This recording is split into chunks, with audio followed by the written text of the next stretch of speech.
హృదయపూర్వక వందనాలు, ప్రేమపూర్వక స్వాగతం. కూర్చోండి. జీవితకాలం కూడా ఎడందో ఒక చోట రాస్తే భలే ఉండేది అనుకున్నాను నేను. మనిషి బ్రతుకు కూడా అంతే కదండి. నరుని ఆయుష్కాలము 70 ఏండ్లు, అధిక బలమున్న 80 ఏళ్ళు అయినను వాటి ప్రయాసం ఆయాసము దుఃఖమే అన్నాడు. మనకందరికీ తెలివి ఉండాలి, రోజులు మనం ముందే అంచనా వేసుకొని ఉండాలి. లేకపోతే ఓ అబ్బో పెద్ద పెద్ద లెక్కలేస్తాం మనం. ఇప్పటికే 50 ఏళ్ళు వచ్చి ఉంటాయి ఒక ఆయనకి. ఇంతంత సిమెంట్ పోసి కడతాడు పిల్లర్లో. ఎందుకో తెలుసు, ఎన్ని ఏళ్ళు ఉండాలని తెలుసా? 100 ఏళ్ళు ఉండాలి. 100 ఏళ్ళు ఉండాలి. నేనంటా, నువ్వు ఉంటావా? బిల్డింగ్ ఉంటుందిరా అయ్యా 100 ఏళ్ళు, నువ్వు ఉంటావా? నీకు ఇప్పటికే 50 అయినా, ఇంకా ఎగిరెగిరిపోతే 20ఏగా. ఇదేగా. మళ్ళీ ఇంకొకటి, దీనికి మళ్ళీ ట్విస్ట్ ఏంటో చెప్పనా? దినగండం 100 ఏళ్ళు ఆయుష్ అన్నారు కదా, క్షణగండం 100 ఏళ్ళు ఆయుష్. ఎప్పుడు పోతాం తెలియదు. ఏ క్షణాన్ని ఏ విధంగా పోతామో తెలియదండి. గ్యారంటీ లేని లైఫ్. నిలబడ్డట్టే కూలిపోతున్నాడు, కూర్చున్నట్టే వాలిపోతున్నాడు. అర్థం కావట్లా. ప్రియులారా, క్షణగండం 100 ఏళ్ళ ఆయుష్. నా 100 ఏళ్ళు కూడా కాదు, ఇప్పుడు 70 ఏళ్ళ ఆయుష్. అందులో ఇప్పటికి సగం అయిపోయింది కొంతమందికి. సగం. ఇప్పుడు నేను చెప్పేది చూసి గుండె కొట్టుకుంటుంది. ఇప్పటికే 70 ఏళ్ళ ఆయుష్కాలం అనుకోండి. నేను చెప్పలా, 90వ కీర్తనలో మోషే చెప్పాడులే, నరుని ఆయుష్కాలం 70, అధిక బలం ఉంటే 80 అని. ఇప్పటికే 30 వచ్చిన వాళ్ళకి ఇంకెంత ఉంది? 40. ఇప్పటికి 40 వచ్చిన వాళ్ళకి 30. ఇప్పటికి 50 వచ్చిన వాళ్ళకి, ఇప్పటికి 60 వచ్చిన వాళ్ళకి 10. ఇప్పటికే 70 వచ్చిన వాళ్ళకి ఇంకా రోజులు లెక్కేసుకో.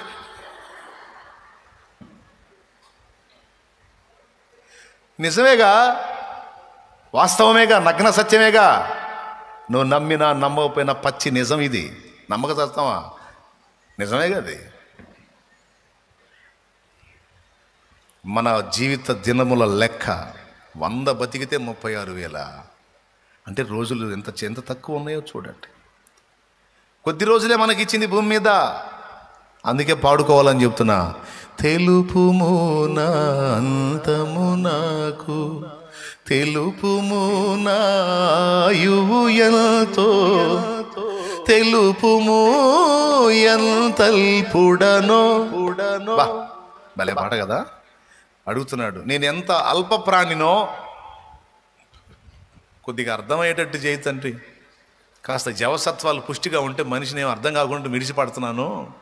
నేను ఎంత అల్పుండో నాకు అర్థమయ్యేటట్టు చేయ. అందుకే అప్పుడప్పుడు మనకి వాంతులను, ఎందుకంటే మనం ఎంత అల్పులమో మనకు అర్థం కావటానికి. కండలు తిప్పిన వీరుడైనా సరే 3 ఇయ్యి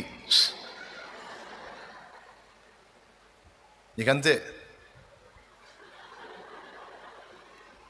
ఏంటిది ఫోజు? బాటిలు. అడగాలి దేవుణ్ణి, నా రోజులు ఎన్ని, ఇప్పటికి ఎన్ని అయిపోయినాయి, ఇక ముందు ఎన్ని ఉన్నాయి. పని చేయాలి, ఎందుకంటే రోజులు అయిపోతున్నాయి అని ఎరిగి. ఇంకా నిద్రపోతే ఉన్న రోజులన్నీ అయిపోతాయి. నా వయసు 30గా, ఓ అబ్బాయి ఇంకా 40 ఉంది. ఆ మొక్క 30 ఏళ్ళ నుంచి అనుకుంటూ వస్తున్నావు, అయిపోయింది. ఇక ముందు సమయం కూడా అంతే అయిపోయింది. కనుక ప్రతిదీ లెక్కగట్టి మనకి భూమి మీద ఇచ్చాడు. కనుక లెక్కలు పూర్తి కాకముందే జాగ్రత్త పడమని హెచ్చరిక చేస్తున్నా. మన ఆయుష్కి ఒక లెక్క కట్టాడు. ఆ లెక్క ప్రకారమే బ్రతుకుతావు. లెక్కకు దాటి ఒక రోజు కూడా బ్రతుకవు. ఏ రోజు నీ రోజు క్లోజ్ అయిపోవాలో రాసి పెట్టాడు ముందే. రాసి పెట్టాడంటే చూసి, నీ భవిష్యత్తును చూసి రాశాడు అక్కడ. అందుకే అందరికీ ప్రేమతో చెప్తున్నాను ఏంటంటే, ప్రతిదీ లెక్క ప్రకారం వ్యవహరించేటువంటి దేవుడు మన జీవితంలో కొన్ని మనకు అందకుండా చేయటంలో కూడా లెక్క ఉంది, కొన్ని దక్కకుండా చేయటంలో కూడా ఒక లెక్క ఉంది సోదరా. ఏందో ఆ లెక్క నా లైఫ్లోనే మీకు చెప్పా, ఇక దాని గురించి వివరించాల్సిన అవసరంలా. అలా కొన్ని నీకు లేకుండా పోవటం వెనక కూడా లెక్కే ఉంది. కొన్ని నీకు అందినవి అంటే లెక్కే ఉంది. కొన్ని నువ్వు కోల్పోయావు అంటే కూడా ఏముంది? నాకు ఎందుకు ఇలా జరిగింది అంటే నువ్వు ఒకటే అనుకోవాలి, ఇది దేవుని లెక్క. నాకు ఎందుకు ఇలాంటి పొజిషన్ వచ్చింది అంటే ఇది దేవుని లెక్క. మన లెక్కలు వేరు, ఆయన లెక్క. మీ తలంపుల వంటివి కాదు నా తలంపులు, నా తలంపులు వేరు, మీ తలంపులు. అయితే ఒక్కటి మాత్రం చెప్తానండి, క్రీస్తు రక్తంలో కడగబడిన మనకు మాత్రం లెక్కలు ఎట్లా మారినా మొత్తానికి మాత్రం ఒక అనుకూలమైన లెక్కకే మనం చేరతాం, ఆశీర్వాదకరమైన లెక్కకే మనం చేరతాం. అది పక్క. దేవుడు ఏది జరిగించినా ఒక పద్ధతి ప్రకారం ప్రయాణం చేస్తాడు ఆయన. మీరు గమనించండి, సృష్టిని 7 దినాలు లెక్క ప్రకారం చేశాడు. ఆ 7 మన ఆధ్యాత్మిక జీవితంలో 7 సంగతులకు పక్కా సెట్ అయింది. 7 పండగలకి, ఇశ్రాయేల్ అరణ్య యాత్రలో 7 మజిలీలకి, 7 దినాల సృష్టి కార్యక్రమానికి, ఒకదానికొకటి ప్రత్యక్ష గుడారములో 7 ఉపకరణాలకి అనుసంధానమై ఉంటుంది. మళ్ళీ అదంతా వివరించానంటే నిద్రపోతారు. ఇది అసలుకే మనకి హోల్ నైట్. సింపుల్గా చెప్దామని ఈరోజు ముందే మెంటల్గా ప్రిపేర్ అయ్యి వచ్చాయి, ఎక్కువ మిమ్మల్ని ఇబ్బంది పెట్టకుండా. సృష్టి చేసినప్పుడు కేవలం 6 దినాలని వాడాడు. 6వ రోజు మానవుడిని చేశాడు, 7వ రోజు దేవుడు విశ్రాంతిని తీసుకున్నాడు. అది కూడా ఈ 6 రోజుల సృష్టి కార్యక్రమం జరిగించి 7వ రోజు రిలాక్స్.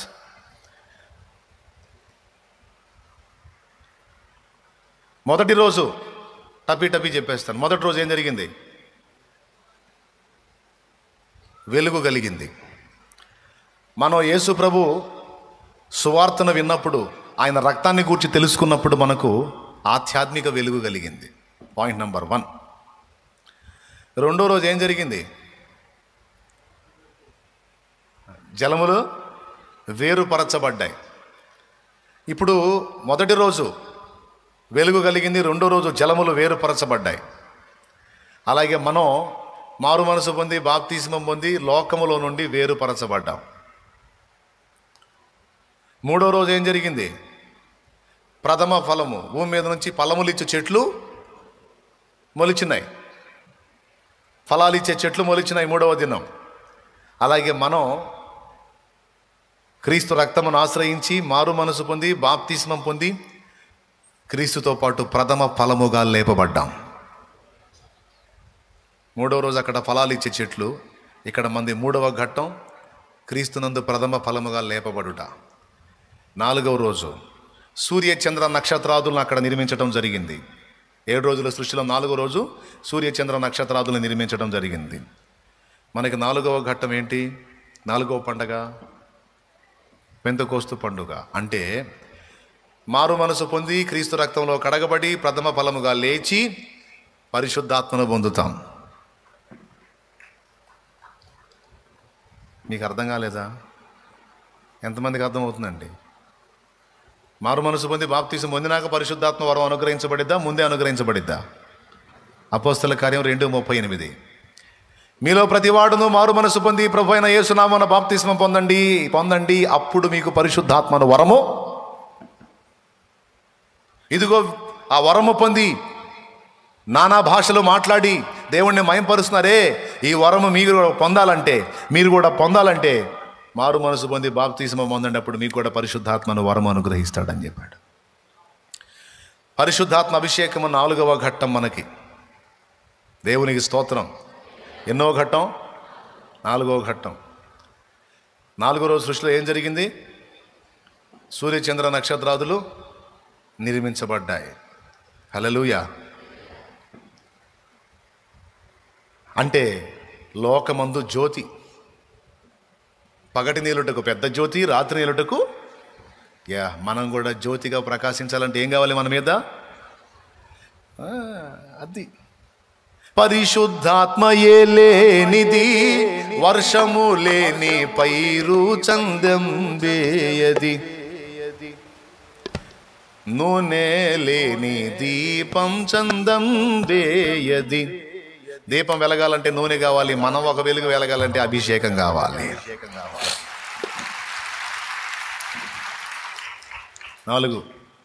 4వ రోజు ఏం జరిగింది? అక్కడ జ్యోతి. మనం జ్యోతి ప్రకాశించాలంటే మనకేం కావాలి? అభిషేకం కావాలి. 5వ రోజు ఆకాశ పక్షులు, సముద్ర మత్స్యములు. హల్లెలూయా. మనకు 5వ ఘట్టం ఏంటో తెలుసా? ఎప్పుడైతే పరిశుద్ధాత్మను పొందుకుంటామో, మరి ఎంతమందికి ఎక్కుతుందో ఏమో నాకు డౌటే. అర్థమైన వాళ్ళకి అర్థమైంది, అర్థం కాని వాళ్ళకి చేసేది ఏముందిలే. చెప్పులేరా బాబు, ఒక మొక్క అర్థమవుతుంది, ఒక మొక్క అర్థం కావట్లేదు అనుకుంటారు. అది నాకు అర్థమైంది. కానీ సీనియర్స్ ఉంటారు కదా, వాళ్ళకి అర్థమైంది, వాళ్ళు ఆనందిస్తారు ఆత్మలు. అందుకని చెబుతున్నా. 5వది పండుగల్లోనేమో శృంగధ్వనుల పండుగ.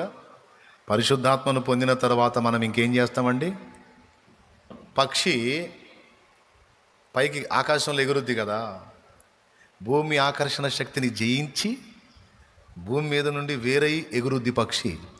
ఎప్పుడైతే పరిశుద్ధాత్మను పొందుకుంటామో, శక్తితో నింపబడతాం, అప్పుడు ఈ భూమి ఆకర్షణలను జయించి నిలబడగలుగుతాం. ఈ లోక ఆకర్షణలను జయించి నిలబడాలంటే మనకేం కావాలి? పరిశుద్ధాత్మ అభిషేకం కావాలి. అప్పుడే ఈ ఆకర్షణలను జయించి నిలవగలుగుతాం. ప్రియులారా, 6వది ప్రాయశ్చిత్తార్థ దినపు పండుగల్లో వచ్చేటప్పటికి సృష్టి క్రమంలోనేమో 6వది ఫస్ట్ జంతువులు, తర్వాత మానవుడు. స్తోత్రం. ఏంటి? 6వది ఫస్ట్ జంతువులు, తర్వాత మానవుడి నిర్మాణం. ఇక మన 6వ ఘట్టం ఏంటంటే, ఇక ఆయన దగ్గరికి ఎత్తబడబోయేటువంటి ముందు ఘట్టంలో మళ్ళొక్కసారి మనల్ని మనం ఏమై ఉన్నామో మనకి గ్రహింపు కలిగిస్తాడు. కావాలంటే మీరు చూడండి, ఎవరైనా మంచాన పడతారు చూడండి. స్తోత్రం చెప్పండి.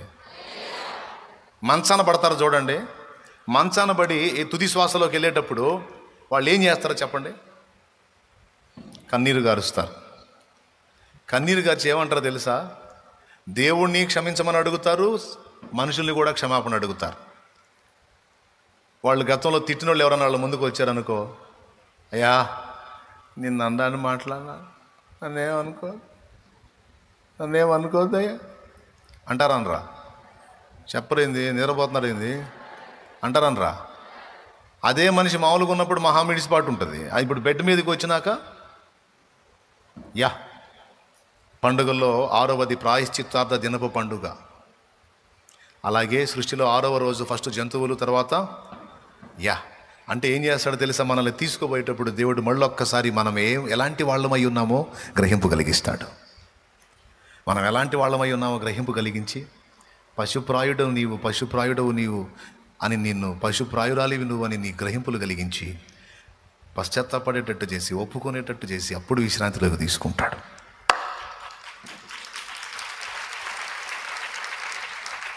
6వ రోజుకి ఏం జరిగింది?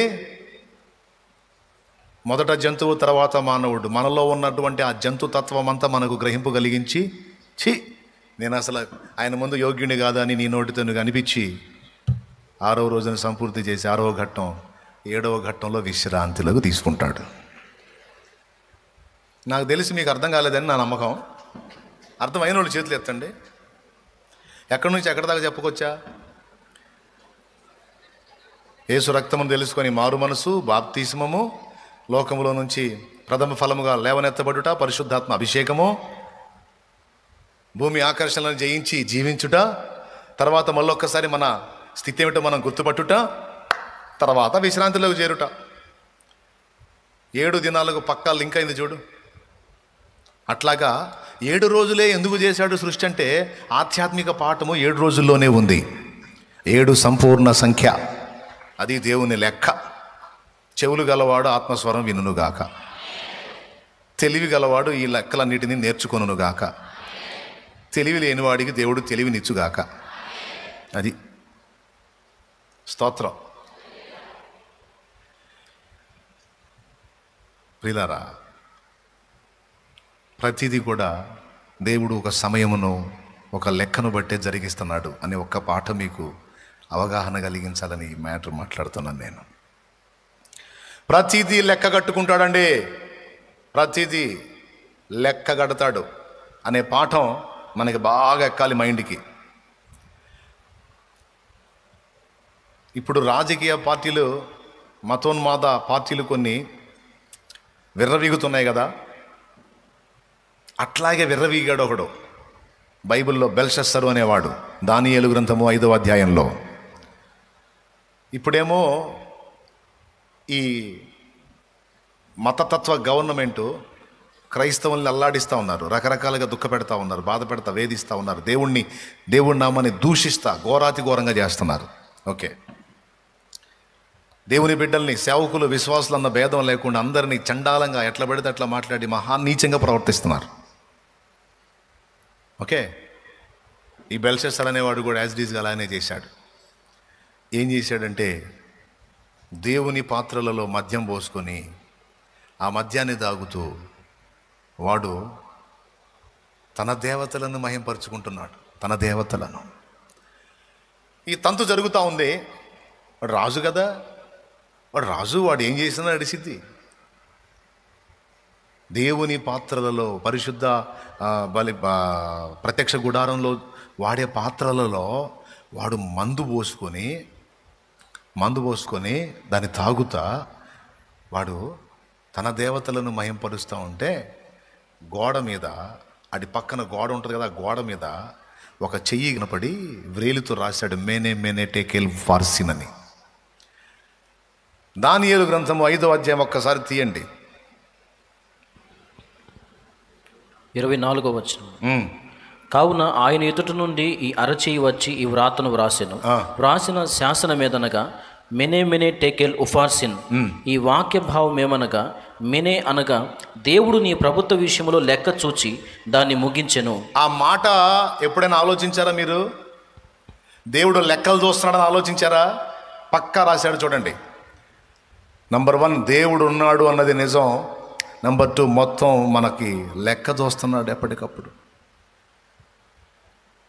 ఎంతవరకు వచ్చింది నీ కథ, ఏం సంగతి, ఏంటి నీ సమస్తం కూడా మన చరిత్ర అంతా లెక్క చూస్తున్నాడు.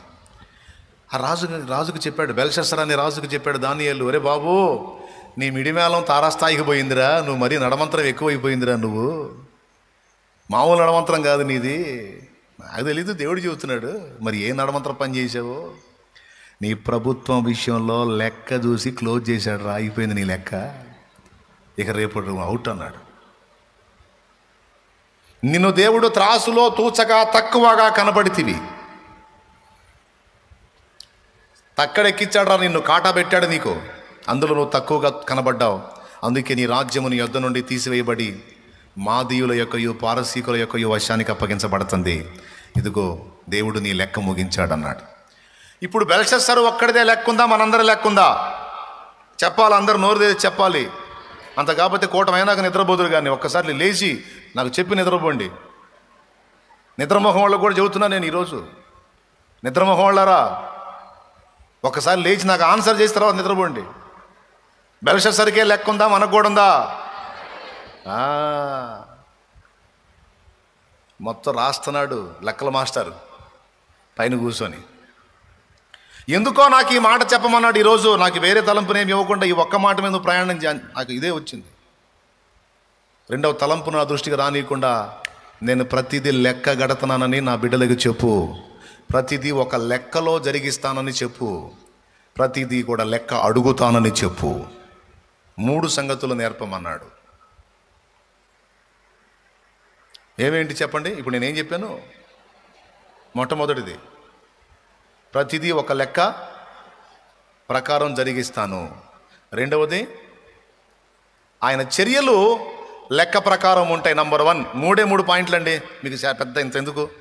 నంబర్ 1లో దేవుడు చేసే పనులు లెక్క ప్రకారం ఉంటాయి. నంబర్ 1 రాసుకో. కొంచెం గ్యాప్ ఇచ్చి కింద ఇంకొక టైటిల్ రాసుకో. దేవుడు మన విషయంలో చేసే వాటికి కూడా ప్రతిదీ ఒక లెక్క ప్రకారం చేస్తానని చెబుతున్నాడు. ఆ లెక్క చేరిందాకా నువ్వు హడావుడి పడ్డా దేవుడు కదలడు. ఇప్పుడు నా పెళ్లి కావాలని ఎగురుతుంటారు కొంతమంది. నా పెళ్ళి ఎప్పుడు అని. నా దగ్గరకు వచ్చి ఎగిరారు నేను చెబుతా, 5 దాకా నీ పెళ్ళి అని చెబుతా. దేవునికి స్తోత్రం. 5 దాకా ఆయన నిర్ణయించిన రోజు రావాలి కదా. నిర్ణయ కాలం ఒకటి ఉంటుంది. ఆ నిర్ణయ కాలం వచ్చిన దాకా నువ్వు పెళ్ళి పొద్దున్న నుంచి సాయంత్రం దాకా వాగుతా ఎగిరిన పెళ్ళో పెళ్ళి ఎగిరిన కాదు. దానికి ఒక లెక్క ఉంది. పెళ్ళని ఎగ్జాంపుల్గా చెప్పాలే. నీ లైఫ్లో, నీ జీవితంలో దేవుడు అందించినటువంటి ప్రతిదీ నువ్వు అందుకోవటానికి నిర్ణయ కాలం ఒకటి ఉంది.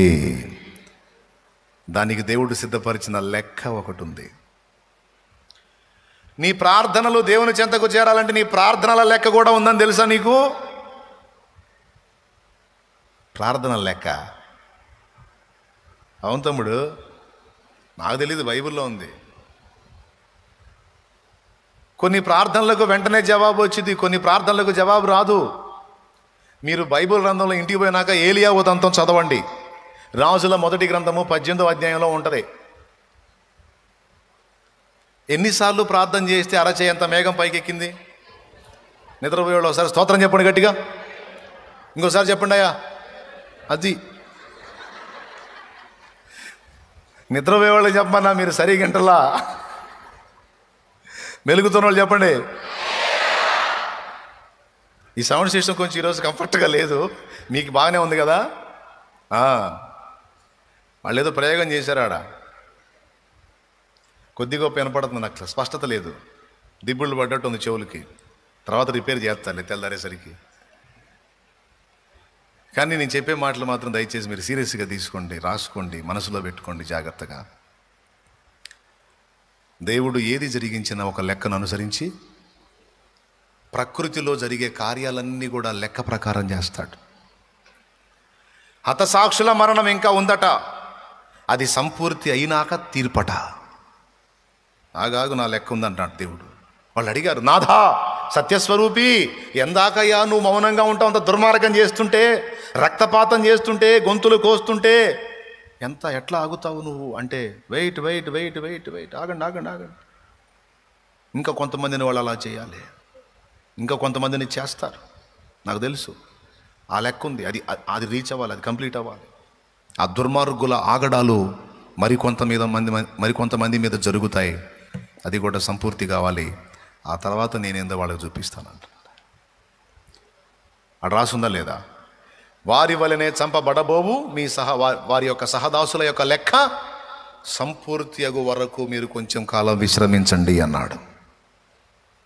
జస్ట్ వెయిట్, లెక్క ఉందంటున్నాడు. ఎవరికైనా తీర్పు తీర్చాలన్నా, ఎవరికైనా మూడాలన్నా, ఎవరినైనా ఎత్తాలన్నా, ఎవరినైనా పుట్టించాలన్నా మొత్తం లెక్క సార్. సృష్టిలో ఏ దేశం మీదకి ఏ విలయం రావాలన్నా, ఎక్కడ సునామీ లేవాలన్నా, ఎక్కడ ఏ సంఘటన జరగాలన్నా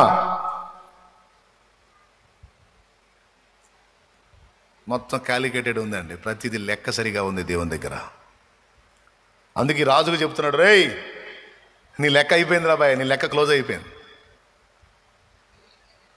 చూశాను, తడబడ్డాను, అవుట్. ప్రతిదీ లెక్కను అనుసరించి చేస్తున్నాడు. అంతేకాదు మన జీవితంలో కూడా ప్రతిదీ ఒక లెక్క ప్రకారం జరిగిస్తున్నాడు. ఇది అర్థమైతే ఇక దేనికి జుట్టు పీక్కోవు నువ్వు. ఎంతమందికి అర్థమైందో ఏమో మరి. ఈ మాట అన్నా అర్థమైతే సంతోషం. ఇక నీ జీవితంలో ఎలాంటి సంభవాలు, నీ ఇంటి వారి జీవితంలో ఎలాంటి ప్రతికూలతలు ఎదురైనా ఇక నీకు మెంటల్ టార్చర్ ఉండదు, టెన్షన్ ఉండదు. ఎందుకంటే ఆయన ప్రతిదీ కూడా ఒక క్రమాన్ని అనుసరించి జరిగిస్తుంది. నాకు జాబ్ కావాలంటే ఆయన నిర్ణయించిన నిర్ణయకాలం వచ్చింది ఆక నువ్వు ఎన్ని కుస్తీలన్నా పడ్డది అందదు. ఆ సమయం దేవుడు రప్పించినప్పుడు, నీ విషయంలో దేవుడు ఆ కార్యాన్ని చేయడానికి ఆ నిర్ణయించిన కాలం వచ్చినప్పుడు నువ్వు ఇంట్లో కూర్చున్నా సరే వచ్చి నీ తలుపు తట్టిద్ది అంతే. నా కుమారుడా అడిగావుగా, నా దగ్గర కన్నీరు గార్చి అడిగావుగా, ఇదిగో నీ ప్రార్థనల సంఖ్య అంతా సంపూర్తి అయింది, నా దగ్గర నీ మనవులు చేరాల్సిన సంఖ్య అంతా సంపూర్తి అయింది. ఇదిగో ఏలియా దగ్గర నుంచి 7 మార్లు మొర్ర దేవుని దగ్గరికి ఎక్కి వెళితే ఎన్ని మార్లు? పరిచారకుడికి ఏం చెప్పాడు?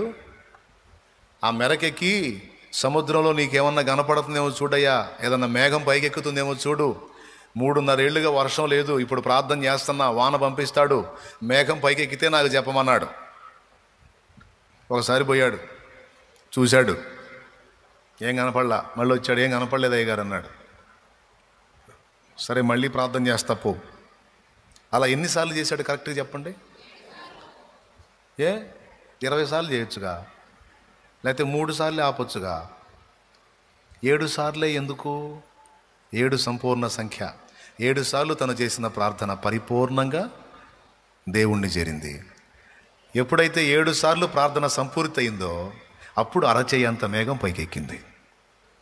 6 సార్లు చేరితే చాలదా? 5 సార్లు చేస్తే చాలదా? 7 సార్లు ఎందుకు?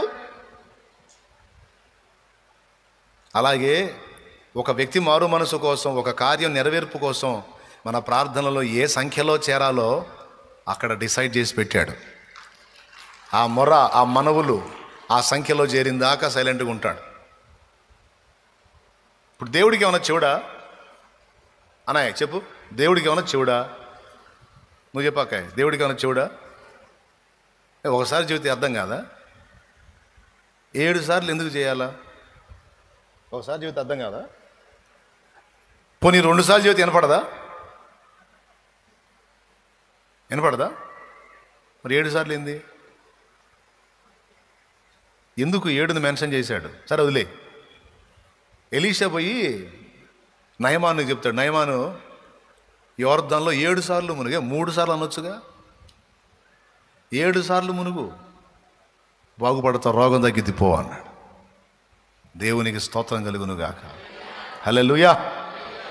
అంతేకాదండి, షునేమీరారి కొడుకు చనిపోయినోని ఎలీషా బతికిస్తాడు కదా, వాడు ఎన్నిసార్లు దుమ్మాడని రాస్తుంది? 3 సార్లు. వాడు 7 సార్లు ఎందుకు దుమ్మాడు? మరి బాబా 9 కూడా లెక్కేసుకున్నావు నువ్వు అనుకోవద్దు. మరి వాస్తవం అది. వాడు 7 సార్లు తుమ్మాడని ఉంది. ఈయనేమో ముమ్మారు వాని మీద పారదాచుకొని ప్రార్థన చేశాడు. వాడు 7 సార్లు తుమ్మి లేచాడు. 3, 7. ఇక్కడ 7 సార్లు ప్రార్థన చేస్తే అరచేయంత మేఘం పైకెక్కింది. నయమాను నువ్వు యోర్దానికి పోయి 7 సార్లు మునుగన్నాడు. ఏంది 7 3? ఏందబ్బా? నాకేం తెలుసు, రాసి పెట్టాడు. మరి కొంతమందికి అడిగిందే మళ్ళీ అడగాలంటే ఏం సిరాకు. ఏం చేద్దామనే రోజు అదే ప్రార్థన. ఏం చేయమంటామంటే జవాబు వచ్చిందాక అదే ప్రార్థన చేయాలి నాయన. ఆకలి అవుతుంది, అమ్మా అన్నం పెట్టంటావా? లేకపోతే పద్దాకలు అడిగిందే ఏం అడుగుతావు? ఒకసారి అమ్మా అన్నం పెట్టి, రెండోసారి అమ్మా గడ్డి పెట్టంటావా? ఆన్సర్ వచ్చిందాక అదే అడుగుతావు. అమ్మా ఆకలి అవుతుంది, అన్నం పెట్టి. మారదు. బైబిల్ గ్రంథాన్ని జాగ్రత్తగా ధ్యానం చేస్తే మనం ఊహించని ఎన్నో రహస్యాలు అందులోంచి బయటపడుతూ ఉన్నాయి. మన నోటి మాటల లెక్క అక్కడుంది. మనం భూమి మీద సంచరించే అడుగుల లెక్క, మన సంచారాల లెక్క అక్కడ ఉందట. 56వ కీర్తన 8వ వచనం మీరు చూడండి.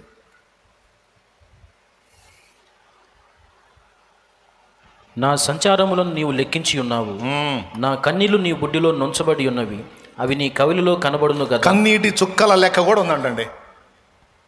సంచారాల లెక్క. ఆయన ఎన్ని తిరిగాడో, ఎన్ని ప్రాంతాలు తిరిగాడో. శాంతి వింటున్నావు? శాంతి జాగ్రత్తగా విన్నమ్మా. ఆయన ఎన్ని సంచారాలు చేశాడో సంచారాల లెక్క మొత్తం. నేనేదో ఆ పిల్లని పిలిచి మీరు నవ్వుతారు ఏందండి? ఎక్కడెక్కడ సంచారం చేశాడో సంచారాలన్నీ లెక్క. నా సంచారములు నీవు లెక్కించి ఉన్నావు, నా కన్నీటిని నీ బుడ్డిలో దాచి ఉన్నావు, అవి నీ కవిలలో అంటే పుస్తకంలో కనబడును కదా. అసలు ఆయన ఇంట్రెస్ట్ ఏంటో నాకు అర్థం కావట్లేదు. మనం ఏడిసిన ఏడుపు కూడా రాసుకుంటున్నాడు అంటండి. ఇదేం పిచ్చో నాకు అర్థం కాదు. రేపు పోయి నాకు అడగాల. దేవునికి స్తోత్రం. ఏమయ్యా మా ఏడుపులు కూడా రాసుకోవటం ఏంది నువ్వు అని. ఆయన ఇంట్రెస్ట్. మనం కార్చిన కన్నీరు, ఏ అంశం కోసం కార్చామో, ఏ విషయంలో దుఃఖపడ్డామో, ఏ విషయంలో యాతన పడ్డామో, వేదన పడ్డామో మొత్తం రాసేసాడు అక్కడ. ఇదిగో ఫలానా అంశం కోసం నువ్వు ఇన్నిసార్లు ఏడ్చావు, ఇదిగో నీ జవాబు అన్నాడు. ఏలియా 7 సార్లు ప్రార్థన చేస్తే అరచేయంత మేఘం పైకెక్కి విస్తారమైన వర్షం కురిపించాడు దేవుడు. నేను దేవుణ్ణి అడుగుతా, ఏమయ్యా ఏలియా పిలిస్తే పలుకుతావుగా నువ్వు? మీ ఇద్దరికి మంచి ఫ్రెండ్షిప్ ఉంది కదా. ఆయన నా ప్రాణం తీసుకో అంటే అసలు చావే చూడకుండా తీసుకెళ్ళావుగా ఏలియాని. అంత అనుబంధం ఉందిగా మీకు. ఆయన 7 సార్లు చేయాలా? ఒకసారి చేస్తే చాలదా? 2 సార్లు చేస్తే చాలదా? కనీసం 3 సార్లు చేస్తే చాలదా? 7 సార్లు చేయాల్సిందేనా? అంటే దేవుడు అంటాడు, అది అంతేరా, ఆ లెక్క అలా సంపూర్తి కావాలి, అది అంతే అంటాడు.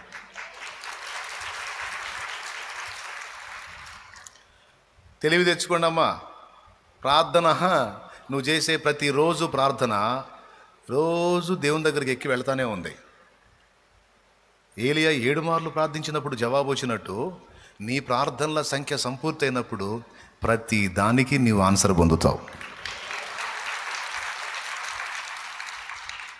లేఖనం చూపించి చెప్పానా, నా సొంత మాటలు చెప్పానా? ఎంతమందికి అర్థమైందో?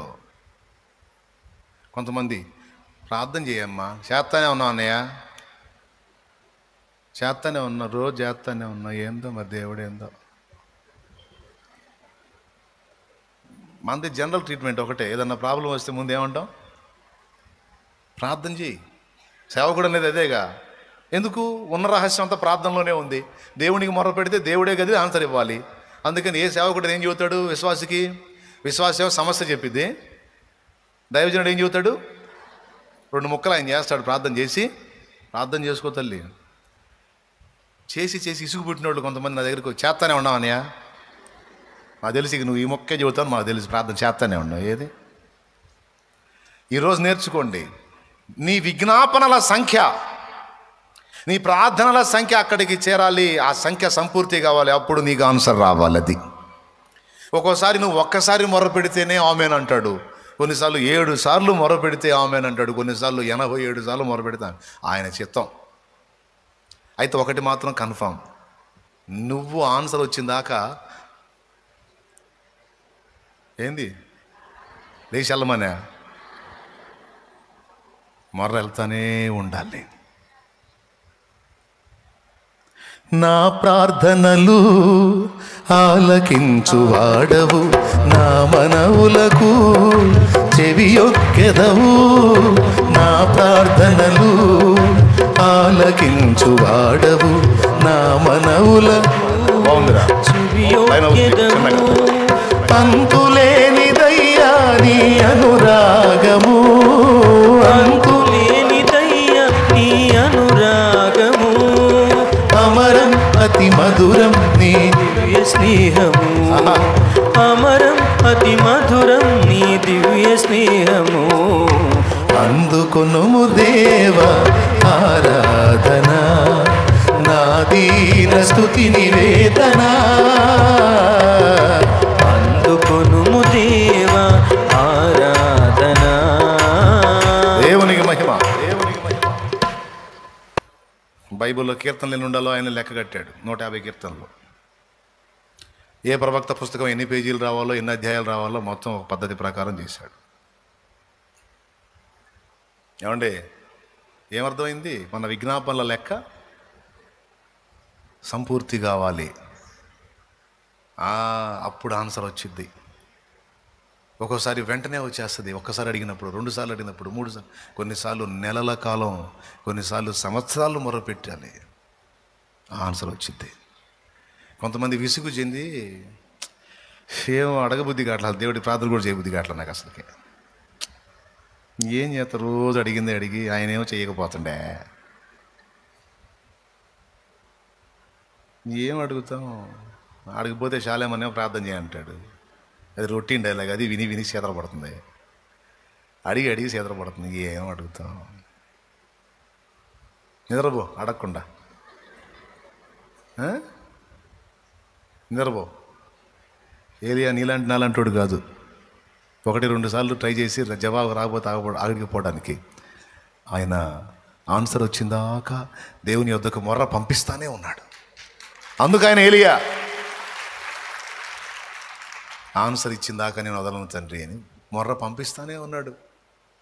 నా కొడుకు మారాలని అంటున్నావు, మరి కొడుకు మారిందాక దేవుడు జోక్యం చేసుకొని వాని లెక్క వైనం చేసిందాక నువ్వు మొర్ర పంపించాలిగా. 4 నెలలు ప్రార్థన చేసి 5వ నెలలో ఈడు మారడో సావళ్లే అని నువ్వే అంటుంటావు. మళ్ళీ మా ఆయన మారాలని ప్రార్థన చేస్తాను అంటుంటావు. 4 రోజులు చేసి ఈ దుర్మార్గుడు మారడో, ఈడు మధ్యలో పోయేవాడు, ఈడు మారడో సావడు అన్నట్టు నువ్వే. ఎట్లా? ఆన్సర్ వచ్చిన దాకా పంపించాలిగా, రిపోర్ట్లు రాస్తూ ఉండాలిగా, విజ్ఞాపన చేస్తూ ఉండాలిగా. నేర్చుకున్నారు కదా? దేవుడు లెక్కలో ప్రయాణం చేపిస్తాడు మనల్ని. రైట్. నెంబర్ 1, ఏది చేసినా లెక్క ప్రకారం. నేను ఎంతవరకు చదవాలో అంతే. మన చదువు అంతవరకే. ఎంత మన చదువు 10th లోపు. మించిందంటే మన మాటినం. దేవునికి స్తోత్రం. ఇదేమి లెక్క అంటే అదే నా లెక్క, నువ్వు బా అంటాడు. అబ్బే ఈ లెక్క రైట్ లెక్క కాదు, నేను ఒప్పుకోను, నేను చదవాల్సిందే అంటే మీరు ఏడుండేవాళ్ళు, నేను ఏడుండేవాడినా? నీ లెక్క కరెక్టా, దేవుడి లెక్క కరెక్టా? ఎంతమంది ఒప్పుకుంటారు? కోట అయిపోతుంది, ముగిస్తున్నా. చెప్పండి, ఎవరు లెక్క కరెక్టు? నీ లెక్క కావాలా, దేవుడి లెక్క కావాలా? గట్టిగా చేతులు ఎత్తండి. ఆయన లెక్కే కావాలి. కన్ఫామా? మరెందుకు కొన్ని లెక్కలు తారుమారైతే ఎడుతావు? తారుమారైనప్పుడు ఇది దేవుని లెక్క అని ఎందుకు అనుకోవు? ఎందుకు ఫీల్ అవుతావు? ఎందుకు దిగులు పడతావు? ఎందుకు కృంగిపోతావు? Don't worry. నీ లెక్కల కంటే దేవుని లెక్కలు సూపర్ ఉంటాయి.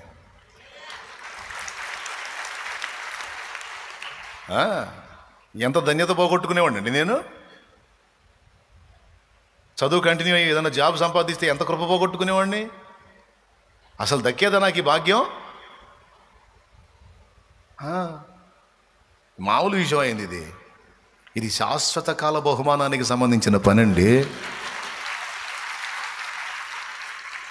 ఉద్యోగం చేస్తే ఏముందండి, నా భార్య పిల్లల వరకే లైఫ్.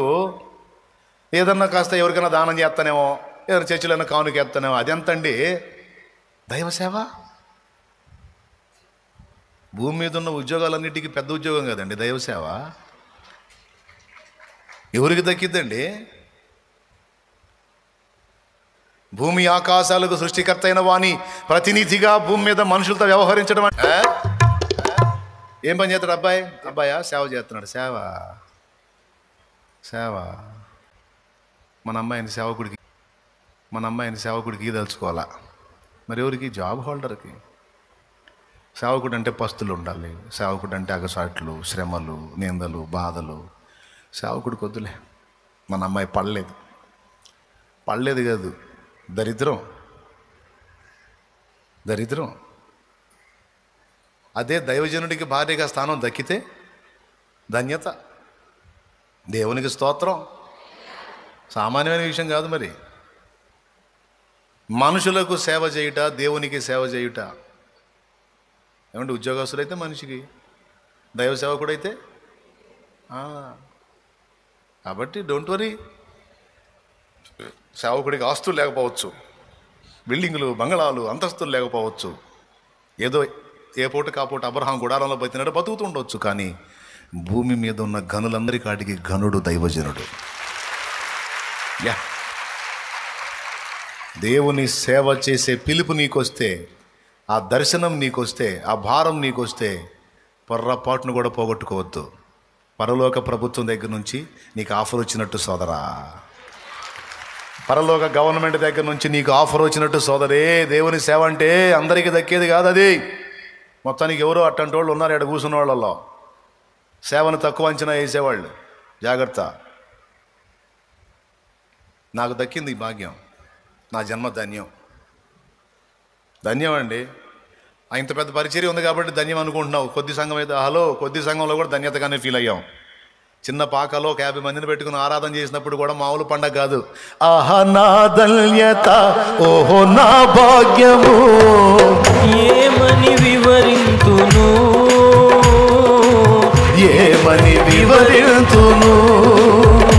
ఆహా నా ధన్యత, ఓహో నా భాగ్యము, ఏమని వివరింతును,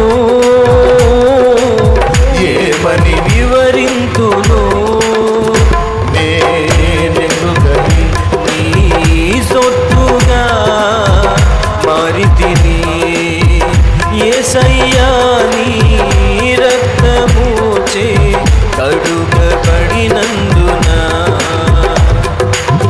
చాలే కష్టపడి పాడారు, బాగా పాడారు. దేవునికి స్తోత్రం. ధన్యత కాదు. దేవుడు పిలిపి వస్తే ఆగుతావా? అమ్మో సేవకుడు అంటే కష్టాలమ్మా, మా సుఖాలు పడమ్మా. రేపు పరలోకం పోయినాక భాగ్యభోగ నిధులు లేని భారభరిత సేవ, బాష్పశిరులలోన వెలగి మెలగి బాధలను వరించు సేవ, బాధలను భరించు సేవ, మధుర మధుర మధుర సేవ, యేసు ప్రభు సేవ. నిజంగా భాగ్యం నీకు వస్తే ఒక చిన్న ప్రార్థనా గుంపును నడిపేంత సేవ నీకు వచ్చినా పోగొట్టుకోవాకు చెల్లి. ఆ ధన్యురాలివిరా నువ్వు, ధన్యుడు తమ్ముడా నువ్వు. ఒక 10 మందిని కనీసం 5-6 కూర్చోబెట్టి కనీసం ప్రార్థన సేవ, ఒక చిన్న గుంపుని సమకూర్చుకొని ప్రార్థన చేసే సేవ నీకు దొరికిన పోగొట్టుకోద్దు. ఈ లోకంలో పెద్ద పెద్ద ఉద్యోగాల కంటే అది ఎక్కువ. నాకు దక్కింది అది, మీకు కూడా దక్కాలని ప్రార్థన చేస్తున్నా. మీరందరూ దేవుని పనివారు కావాలని మనసారా కోరుకుంటున్నా. ఇప్పుడు చెప్పండి, మరి నా లెక్క అయితే, తల్లిదండ్రుల లెక్క అయితే మా అమ్మ లాగి కొట్టేది. ఎడికి? చదువుకి. మాకు చదువు లేదు, దరిద్రుడే చదవమని చెబుతుంటే ఇప్పుడు వాళ్ళ ఆశ ఏంది? నేను చదవాలా, ఉద్యోగం చేయాలా? నన్ను బడిలో దాన్ని టీచర్ ఆశ కూడా ఏంది? నన్ను కొట్టిన మాస్టర్ ఆశ ఏంది? నేను చదవాలా, ఉద్యోగం చేయాలి. వాళ్ళందరి ఆశలు నేను ఉద్యోగం చేయాలని. దేవుడి లెక్క వేరుగా ఉంది. ఇప్పుడు ఎవరిది కరెక్టు? మరి ఇప్పుడు ఆయన లెక్కలోనే వెళ్దామా, లేకపోతే మన లెక్కకి దేవుడిని తెద్దామా? క్లారిటీ వచ్చిందిగా? ఎవరి లెక్క? తిక్కల లెక్క ఆయన కాదు, మేధావి తమ్ముడు ఆయన, మహామేధావి. కృంగిపోవద్దు. నువ్వు ఎదుర్కొంటున్న పరిస్థితులను బట్టి ఏం కృంగిపోవద్దు. అవన్నీ నీకు ప్లస్ అవుతాయి. చూడు, అవన్నీ నీకు అనుకూలంగా మారిపోతాయి. నీకే ప్లస్ అవుతాయి, నీకే ప్లస్ అవుతాయి, నీకే ప్లస్ అవుతాయి. ఏది వేస్ట్ కాదు. అంతే, నమ్మితే సంతోషించకంతే. డోంట్ వరీ, కలత చెందొద్దు, కృంగిపోవద్దు. ఏంటి నా నెక్స్ట్ ఏంటనే డౌట్ రానియొద్దు. ఆయన ఉన్నాడు, మన లెక్కలని క్లోజ్ చేసాంలే, ఆయన లెక్కలో నడుస్తున్నాం, ఇప్పుడు ఆయన చూసుకుంటాడని సాగిపో. హల్లెలూయా. అంధకారమే పర్లేదు లేరా, వినపడకుండా ఏం కొడతారు? దారి మూసిన నిందలేనను కృంగదీసిన తన చిత్తం గమ్యం వరకు నడిపిస్తాడు. శ్రమలోనైనా అడుగులు తడబడిన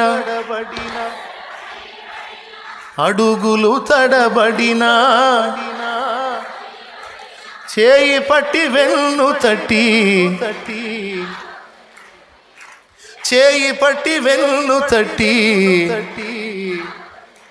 దేవునికి మహిమ. నీ బిడ్డ పరిస్థితి తారుమారైతే భయపడొద్దు. నీ కుటుంబ పరిస్థితి తారుమారైతే భయపడొద్దు. దేవా, నీ లెక్క సంపూర్తి చేయి, నీ లెక్క ప్రకారమే మమ్మల్ని నడిపించు. నా బిడ్డ జీవితాన్ని కూడా నీ లెక్కకే అప్పగిస్తున్నా. నా ఇంటి వారిని నీ లెక్కకే అప్పగిస్తున్నా. నా బ్రతుకును కూడా నీ లెక్కకే అప్పగించుకుంటున్నా. నీ చిత్తం జరగని ప్రభా, నీకు స్తోత్రం. కన్నీళ్లతో అప్పచెప్పటమే దేవునికి. నెంబర్ 1, ప్రతి కార్యమును లెక్కలో జరిగిస్తాడు. రెండవది, మన లైఫ్లో కూడా ప్రతిదీ కూడా లెక్క ప్రకారం సృష్టిలో జరిగించిన, మన వ్యక్తిగత జీవితాల్లో జరిగించిన అర్థవంతమైన లెక్క. సో ఈ రెండే కాదు, ఫైనల్గా లెక్కలు అన్నిటినీ క్రమంగా జరిగించే దేవుడు క్లైమాక్స్లో మనల్ని కూడా లెక్క అడుగుతాడు. హల్లెలూయా. దాన్ని కూడా దృష్టిలో పెట్టుకొని బతకాలి. నేను దేవుడికి లెక్క చెప్పాలి, ప్రతి విషయాన్ని లెక్క చెప్పాలి అనే భయం గుండెల్లో పెట్టుకొని బతకాలి. ఖచ్చితంగా అడుగుతాడు సార్, డౌట్ లేదు సార్. మాస్టర్ అడుగుతాడు సార్, రేపు పైన ఉన్నాడు సార్, కన్ఫామ్ సార్, కోటింగ్ ఉంటుంది సార్. ప్రతి ఒక్కడికి ఉంటుంది సార్. ఎవరు నన్ను అడిగేది ఎవరు అంటావేమో, పగిలిద్ది సార్, డౌట్ లేదు సార్. ఏముంది సార్, అంత రక్త మాంసాల శరీరమే కదా సార్, ఏ ఒక అవయవం తేడా పడ్డ ఎత్తడమే కదా సార్, పరదేశులము ప్రియులర్. కానీ అక్కడ లెక్క ఉంది సార్. అడుగుతాడు సార్. చూడండి, కావాలంటే వాక్యంలో చూడండి సార్, నోటి మాటను బట్టి లెక్క అడుగుతాడట, క్రియలను బట్టి. హెబ్రీ పత్రికలో రాసుంది, 14వ అధ్యాయం 11వ వచనం చూడు.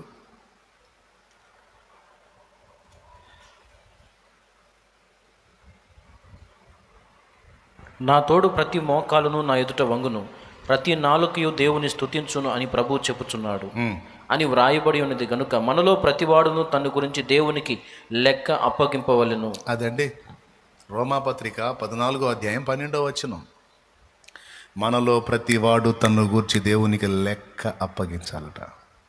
లెక్క అప్పగించాలంటే అడుగుతాడా అడగడా? మనం పోయి నిలబడతాం రేపు, అక్కడ జరిగిద్ది.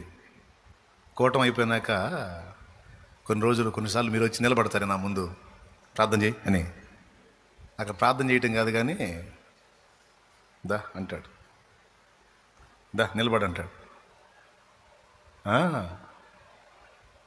ఈ లోక న్యాయస్థానం, ఈ లోక జడ్జిలను తప్పించుకోవచ్చు, అక్కడ తప్పించుకోలేవు. ఇక్కడ జడ్జీలకి అక్కడ జడ్జిమెంట్ జరిగిద్ది. స్తోత్రం. ఎవరికి? పొంతి పిలాతుకు తెలుసా జడ్జి ముందు నిలబడ్డాడని? పొంతి పిలాతుకు తెలుసా జడ్జికే తీర్పు తీరుస్తున్నాడని? ఇప్పుడు ఆయన ముందు ఆయన నిలబడ్డాడు. పొంతి పిలాతు అంటాడు, నేను తలుచుకుంటే నేను ఏమైనా చేపిస్తాను తెలుసా అంటాడు పిలాతు. ఇప్పుడు యేసయ్య సంగతి చూడండి. యేసయ్య ఎవరు? తీర్పు తీర్చువాడెవరు? క్రీస్తు యేసే అనుంది రోమపత్రిక 8:34లో. పిలాతుకు తెలియదు జడ్జి ముందే ఉండి జడ్జికే జడ్జిమెంట్ చేస్తున్నాడని. రేపు అక్కడ పళ్ళు రాలుతాయని తెలియదు. దేవునికి స్తోత్రం. ఎక్కడ రాలుతాయి? అక్కడ కూర్చునే సుప్రీం ఎవరో తెలిసి కూర్చుంటాడు, చెప్పు లెక్క అంటాడు. నువ్వు ఎక్కడ కవర్ చేయాలని చూసినా మొత్తం స్క్రీన్ మీద కనపడిద్ది. అక్కడ షో చేయడానికి ఉండదు, నటన ఆడటానికి ఉండదు, నాటకాలు ఆడటానికి ఉండదు, అబద్ధాలు చెప్పడానికి ఉండదు. మొత్తం ముసుగులన్నీ బయట లాగుతాడు. మర్యాద ఒప్పుకుంటే సరే సరే, లేకపోతే ఉంటుందే. గుండెల్లో భయము కలిగి బతకాలి. ఒకటిది అన్యాయంగా దోచుకునేటప్పుడు లెక్క చెప్పాలి కదా, ఒకటి కడుపు కొట్టేటప్పుడు లెక్క చెప్పాలి కదా నేను దేవుడికి, ఒకటి వస్తువుని ఆశించేటప్పుడు లెక్క చెప్పాలి కదా దేవుడికి. పడతన్నారులే మాటలని నోరు తెరిచి అన్యాయంగా ఎట్టబడితే అట్ట మాట్లాడితే అడుగుతాడు కదా లెక్కనే. గుండెల్లో భయం కలిగి బతకాలి. కొంతమందికి లెక్క ఉండదు, లెక్క లేకుండా బతుకుతూ ఉంటారు, లెక్క లేకుండా మాట్లాడతారు, లెక్క లేకుండా ప్రవర్తిస్తారు. వాళ్ళు సాగుతుంది కదా అని ఏమి సాగించుకున్నా సాగించుకుంటారు కొన్ని బతుకులు. ఇక్కడ ఉన్నంత వరకు నోరు తెరవడం. ఎవరు? జడ్జి. అక్కడ ఒక్కోడుకు ఆడుంటుంది. అబద్ధాలు మాట్లాడి దారుణాలు చేసి జీవితాలని నాశనం చేసేటువంటి వ్యక్తులు, నిందా ప్రచారాలు చేసే వ్యక్తులు. అరే తప్పు కదా, అది నిజమో కాదో తెలియదు, అన్యాయంగా బిడ్డ మీద అబాండాలు వేస్తున్నాం, అయ్యో ఒకవేళ అది అబద్ధమైతే మనం నాశనం అవుతాం కదా, మనకు పాపం కదా. ప్రతిదీ కూడా లెక్క ఉంటుంది. అడుగుతాడు అక్కడ. దీనుల్ని నీ ముందుకు పంపించినప్పుడు నువ్వు చేసినటువంటి త్యాగానికి సంబంధించిన లెక్క. ప్రతిదీ మనల్ని గూర్చి దేవునికి లెక్క యొప్పగింపవలసి ఉన్నది. చూడు, మత్తయి సువార్త 12:36 చదువు. ఆఖరికి నోరు జారి మాట్లాడే మాట కూడా లెక్క చెప్పాలన్నాడు. విమర్శ దినం ఒకటి ఉన్నది, ఆ దినమందు మనము లెక్క చెప్పాలి. జాగ్రత్త, మైండ్ దగ్గర పెట్టుకొని బతకండి అని చెప్తున్నాడు. నేను మీతో చెప్పున్నదేమనగా, మనుషులు పలుకు వ్యర్థమైన ప్రతి మాటను గూర్చి విమర్శ దినమున లెక్క చెప్పవలసి ఉండును. దేవునికి స్తోత్రం కలుగును గాక. చూడండి, హెబ్రీ పత్రిక ఇప్పుడు చదివిన దానిలో ఏమర్థమైంది?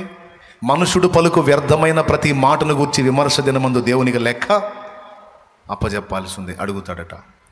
అంటే మనందరినీ విమర్శించే రోజు ఒక రోజు ఉంది. సేవకులకు చెప్తాను నేను, పరిశుద్ధుల కష్టం ఒకవేళ మనం తీసుకొని పట్టడన్నా మనం తింటుంటే ఫ్యామిలీకి చెప్తా, దైవజనుడి కుటుంబానికి చెప్తా, నా ఫ్యామిలీకి చెప్పుకుంటా, రే వాళ్ళ కష్టం తింటున్నాం. మనం తినే ముద్ద వాళ్ళు కష్టపడి తీసుకొచ్చి సంపాదించిన దానిలోంచి ఇదిగో అందులో వేస్తే కొంత దేవునికి వాడి కొంత మనం భుక్తి అన్నం తింటున్నాం. వేరే వ్యాపారాలు లేవు, వేరే పనులు లేవు. ఈ తినే ముద్దకి న్యాయం చేయాలిరా. హల్లెలూయా. తినే అన్నం, ఆ పట్టెడన్నానికి న్యాయం చేయాలి. సంఘానికి వాళ్ళ కోసం కన్నీళ్ళు ఉండాలి, వాళ్ళ కోసం మొర్ర పెట్టాలి, వాళ్ళకి సత్యాన్ని బోధించాలి, వాళ్ళ విషయంలో బాధ్యతగా వ్యవహరించాలి. ఎన్ని చేయగలమో వాళ్ళకి అన్నీ చేయాలి. ఎందుకంటే పట్టెడన్నం దేవుడు పెడుతున్నాడు, కానీ వాళ్ళ కష్టార్జితంలోంచి పెడుతున్నాడు. చేతికి డబ్బు ఉంది, చేతికి రూపాయి వచ్చింది కదా అని ఎట్లా పెడితే అట్లా దాన్ని దుర్వినియోగం చేయకూడదు. అవసరమైన దానికే ఖర్చు పెట్టాలి, అనవసరమైన వాటికి వ్యర్థంగా ఖర్చు పెట్టకూడదు.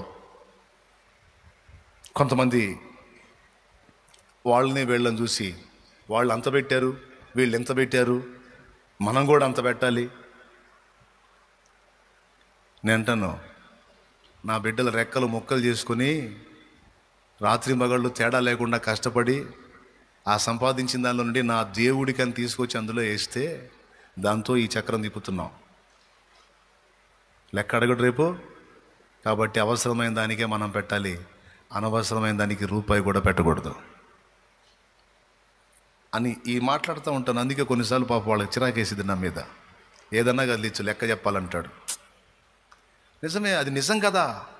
ఆయన ముందు నిలబడాలి కదా, అదైతే అబద్ధం కాదు కదా. అందుకే గుండెల్లో భయం ఉండాలి కదా, లెక్క చెప్పాలి కదా. ఎట్లా చేస్తావు, ఎట్ట పడితే అట్లా. దేవునికి స్తోత్రం కలుగును గాక. హల్లెలూయా. నోరు జారేటప్పుడు, చెయ్యి జారేటప్పుడు, కాలు జారేటప్పుడు, కన్ను జారేటప్పుడు మైండ్ దగ్గర పెట్టుకోవాలి. ఎందుకంటే పోయి నిలబడతాం ఆడ. చూడు, కొరింథీయులకు రాసినటువంటి 2వ పత్రిక 5వ అధ్యాయం 10వ వచనం. ముగిస్తా, మీ సరికి ఎంతవరకే నాకు తెలుసు. అసలు నాకు ఆశ్చర్యం ఏంటంటే ఒక్కళ్ళు కూడా నిద్రపోవాలా ఏందో మరి నాకు అర్థం కాలే. ఇది కనీసం 2-3 అంటారు కదా. అందరూ ఏదో మంచి హుషారుగా ఉన్నారు. మొత్తానికి లెక్కలు అయ్యేసరికి మొత్తం గుండెలో దడొచ్చినట్టుంది. దేవునికి స్తోత్రం. హల్లెలూయా. చదువు. ఎందుకనగా 2 కొరింథీ 5:10 చదువుతున్నాడు చూడు. ఎందుకనగా తాను జరిగించిన క్రియల చొప్పున అవి మంచివైనను సరే చెడ్డవైనను సరే దేహముతో జరిగించిన వాటి ఫలమును ప్రతివాడును పొందునట్లు మనమందరమును క్రీస్తు న్యాయపీఠం ఎదుట ప్రత్యక్షము కావాలి. న్యాయపీఠం మీద ఆయన కూర్చుంటాడు, మనమందరము ఆయన ముందు ప్రత్యక్షం అవుతాం. మారు మనసు పొందయ్యా, మారు మనసు పొందంటే ఒక్కొక్కళ్ళు ఏం మెలికలు తిరుగుతున్నారో. రేపు అడుగుతాడు, ఎందుకు పొందలేదురా అని. బాప్తీసం పొందయ్యా, ఉచిత రక్షణ అయ్యా, ఉచితమయ్యా, పైసా ఖర్చు లేదు, ఒంటికి చాకిరి లేదు, నీళ్లలో మునుగయ్యా, అయ్యా స్నానం చేసేదే అయ్యా, నీళ్లలో మునుగయ్యా యేసు నామంలో, అయ్యా రాయ్యా, పాపాలన్నీ గడుక్కోయ్యా, జాగ్రత్త పడయ్యా, రేపు నరకం తప్పించుకుంటావయ్యా అని బతిలాడుతుంటే నన్ను మమ్మల్ని పిచ్చోళ్ళని చూసినట్టు చూస్తున్నారు కొంతమంది. ఎవరు తేడా పడతారు రేపు? రేపు ఎవరికి డేంజరు? రేపు అడగడు లెక్క. బాప్తీసం ఎందుకు పొందలేదు నా కుమారుడా అని అడుగుతాడు. అంటే ప్రభువా ఎందుకు పొందలేదంటే పొందుదాం అనుకున్నా కానీ కుదరలేదు నాయన. ఏదో ఒకటి చెబితే కుదరదు అక్కడ. ఎందుకు కుదరలేదు? ఫలానా టైం నుంచి ఫలానా టైం దాకా నీ ఖాళీయేగా, ఇన్నిసార్లు సెలవులు వచ్చినాయిగా, ఇన్నిసార్లు నేను నా దాసుల్లో నుండి నేను పిలిచాగా అంటే అసలు ఇట్లా అడుగుతావు, ఇది ఒక సన్నివేశం ఉంటుంది అనుకోలేదయ్యా నేను. అవిశ్వాసి. ఎందుకు నమ్మలేదురా? నా గ్రంథంలో రాయించాను కదా, ఎన్నోసార్లు చెప్పాను కదా. తెలియకపోతే అది వేరే సంగతి, తెలిసి తిరస్కరిస్తావా అనే గద్దింపు ఉంటుంది అక్కడ. మరే మనమంతా మన సొత్తు అయింది, ఆయన మనల్ని సృష్టించింది. నీతిగల న్యాయాధిపతి సింహాసనం ముందు మనం నిలబడాలి. పక్కామేగా పోయిద్దులేని ఏదో ఒకటి ఆమె గురించి నిందలు ప్రచారం చేయటం, ఆయన గురించి నిందలు అబద్ధాలు మాట్లాడటం. అడుగుతాడు రేపు అక్కడ, ఫలానా వ్యక్తి ఇలా చేసిందని నువ్వు అన్నావు, ఇలా చేశాడని నువ్వు అన్నావు, నువ్వు చూసావా అని అడుగుతాడు. అంటే ప్రభా చూడలేదులే కానీ ఎవరు అంటే అనుకుంటేను విన్నాను. అనుకుంటే విన్నావు, నిర్ధారణ చేసావా మరి? అంటే నిర్ధారణ అంతా మనం అంత చేయలేం కదా ప్రభువా. నిర్ధారణ చేయనప్పుడు నోరు మూసుకొని ఉండాలి. 20 మందికి ఎందుకు చెప్పా పనికి మాలిందానా? పనికి మాలినోడా 20 మందికి ఎందుకు చెప్పా? భయమ్మో, నేను ఎంతమందికి చెప్పాను కూడా రాశావా? ఏం ప్రభా 20 మందికా? అంతమందికి చెప్పలేదే, 15 మందికి ఏమని చెప్పాను ప్రభా. అది నిజమో కాదో తెలియకుండా నువ్వు నిర్ధారణ చేసుకోకుండా, అయినా చేసుకుంటే కూడా అది ప్రచారం చేయటం వల్ల ప్రజలకు అనుకూరే మేలేంటి, నీకొచ్చే లాభం ఏంటి అనేది అంచనా వేయకుండా ఒక మనిషిని నలుగురిలో ఆరడిపరిచి వాడు మానసికంగా ఆమె మానసికంగా ఇబ్బంది పడేటట్టు నువ్వు చేసినందుకు ఇది నీకు ఫలం అంటాడు రేపు. ప్రతి వానికి ఇచ్చుటకు నా యొద్ద జీతము కలదు, వాని క్రియలకు జీతం ఇస్తా, జాగ్రత్త అన్నాడు. దేవుడు లేడన్నట్టు బతకవాకండి, కొంపలు అంటుకుపోతాయి. ఉన్నాడు, ఆయన పేరే ఉన్నవాడు, సజీవుడు, సమస్తాన్ని చూస్తున్నవాడు, రాస్తున్నవాడు. ఒక వ్యక్తి ధనాన్ని మనం అన్యాయంగా దోచుకుంటున్నా సరే రాసుకుంటాడు, లెక్క అడుగుతాడు, ఫలానా పని ఎందుకు చేసావు నువ్వని. ప్రతిదానికి ఉంది తమ్ముడు. భార్య ఒక దెబ్బ కొడితే పడిద్ది, ఒక మాట అంటే పడిద్ది, పడాలి అది అంతే అని ఓవర్ యాక్షన్ చేసే భర్త నీకు పగులుద్ది మూతి. ఇక్కడ పగిలే ఛాన్స్ ఉంది, ఆడ కూడా పగిలే ఛాన్స్ ఉంది. అది భార్య, అది ఆడది, పడాలి అది. జడ్జిమెంట్ ఉంది సోదరా. కొంపదీసి ఇక్కడ తీర్పు తీర్చాడు అనుకో, ఇక నువ్వు మంచాన పడితే మొత్తం ఆమె చేయాల్సి వచ్చింది. ఎన్ని తిట్టేవో అన్ని దండాలు పెట్టాల్సి వచ్చింది. జరగల చాలామందికి మిడిసిపడ్డోళ్ళంతా మంచాన పడలా. ఏయ్ యాడున్నావే అన్నాడు ఇప్పుడు. అమ్మా అమ్మా రామా అమ్మా అనే గది పట్ల పట్టింది లేదా? ఇవే ఎటుపోయింది, ఎటుపోయింది అమ్మా. తీర్పు భూమి మీద తీరిస్తే ఆ గది పట్టిద్ది. ఒకవేళ ఆడ మిస్ అయినా ఆడ ఉంటుంది. అబ్బాయి రా, అబ్బాయి భలే పౌరుషం రా, యదా పౌరుషాలు వీరుడు అబ్బాయి, అస్సలు మామూలు ప్రతాపం కాదు అసలు, భార్య మీద మామూలు సాగించుకోలేడు. రా యదా. నోరు లేని దాన్ని ఎందుకు అంత తిట్టావు? నీకేట తెలిసిపోయా? నీకేట తెలుసు? మేము ఇంట్లో తిట్టుకున్నాం కదా. తిట్టావు, నిన్ను తిట్లా. ఆ పిచ్చిది నిన్ను తిట్టలేదురా. నా బిడ్డను ఎందుకురా అంత దూషించావు? ఎందుకురా అన్నిసార్లు కొట్టావు? రక్తం పడేటట్టు కొట్టావు కదరా. తిరిగి నిన్ను దంతే ఏమైందిరా నీ గతి? ఒక మాట అనలేదు, ఒక దెబ్బ తిరిగి నీ మీద దాడి చేయాలి. నా బిడ్డను అన్యాయంగా కొట్టావు, ఎన్ని పర్యాయములు కొట్టావు చెప్పు లెక్క అంటాడు. ఎట్ట కూడా ఉందా అని అనొద్దు, ఉంది. నీ ఇంట నీ వ్యవహారాన్ని గూర్చి లెక్క ఉంది, నీ పిల్లల దగ్గర నీ వ్యవహారం లెక్క ఉంది, సమాజంలో నీ వ్యవహారాల లెక్క ఉంది, ఇతరుల విషయంలో నువ్వు ప్రవర్తించిన ప్రతి ప్రవర్తనకు లెక్క ఉంది. అందుకని ఇవన్నీ ఎందుకు? జాగ్రత్తగా ఉండాలి. స్త్రీ నీ భర్త విషయంలో నిన్ను లెక్క అడుగుతాడు సుమి. ఎందుకమ్మా నీ భర్తను తృణీకరించావు? ఎందుకమ్మా నీ భర్తను మోసగించావు? చెమటోడ్చి రెక్కలు ముక్కలు చేసుకొని సంపాదించి నీకు తీసుకొచ్చి ఆహారం పెట్టి బ్రతికించుకున్నాడు కదా. నిన్ను ప్రేమించి రాత్రింబగళ్ళు నీ కోసం కష్టపడ్డ భర్తను ఎందుకమ్మా మోసగించి పరపురుషునితో పాపం చేశావు? ఎందుకమ్మా నీ భర్తను మోసం చేసి పరపురుషునికి తల ఉంచావు? ఆయన రేపు లెక్క అడుగుతాడు. పిల్లలారా, ఎందుకు నీ తల్లిదండ్రుల్ని క్షోభ పెట్టారు, ఎందుకు ఇలా చేశారని మన తల్లిదండ్రుల విషయంలో మన పాపాన్ని గురించి లెక్క అడుగుతాడు. భర్తను మోసగించిన దాని విషయంలో లెక్క అడుగుతాడు. చెల్లి జాగ్రత్త.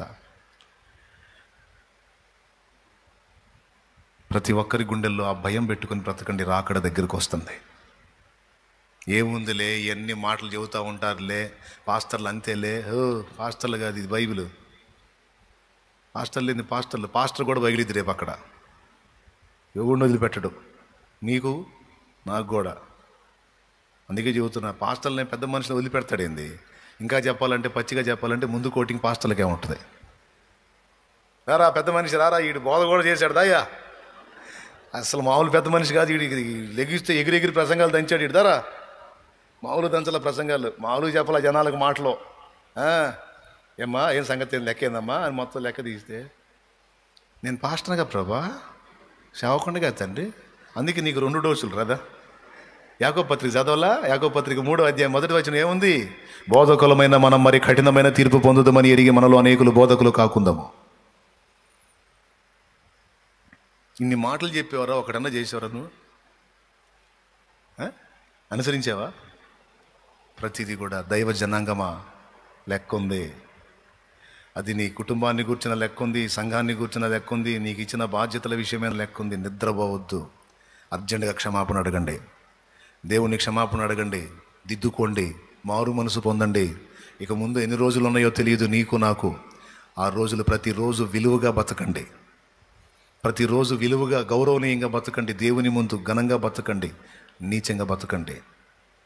చెవులు గలవాడు ఆత్మస్వరం వినుగాక. ఆయత్తపడండి. కృప మనందరికీ తోడై ఉండునుగాక. దేవుని కార్యాలు ఆలస్యమైతే కృంగిపోకండి. ప్రతి ఆలస్యం వెనక 4 గంటల లాభం ఉంటుందని మర్చిపోకండి. దేవుడు నిన్ను ప్రేమిస్తున్నాడని మర్చిపోకండి. ఆయన కృప నీకు తోడుగా ఉందని మర్చిపోకండి. నీ ఓటములు వైఫల్యాలన్నీ విజయాలుగా మార్చగల సమర్థుడని మర్చిపోకండి. కృంగిపోకండి, కలత చెందకండి, పాపానికి లొంగిపోకండి. జాగ్రత్త. కృప మనందరికీ మళ్ళా తోడై ఉండునుగాక. అమ్మయ్యా, అయిపోయిందమ్మా. ఒకసారి లేచి నిలబడండి. కొంచెం మోకాళ్ళు ఏమంటాను కానీ మోకాళ్ళు వేయడానికి ఇప్పుడు ఓపిక కాదు. ఒక్కసారి అలా లేయిస్తే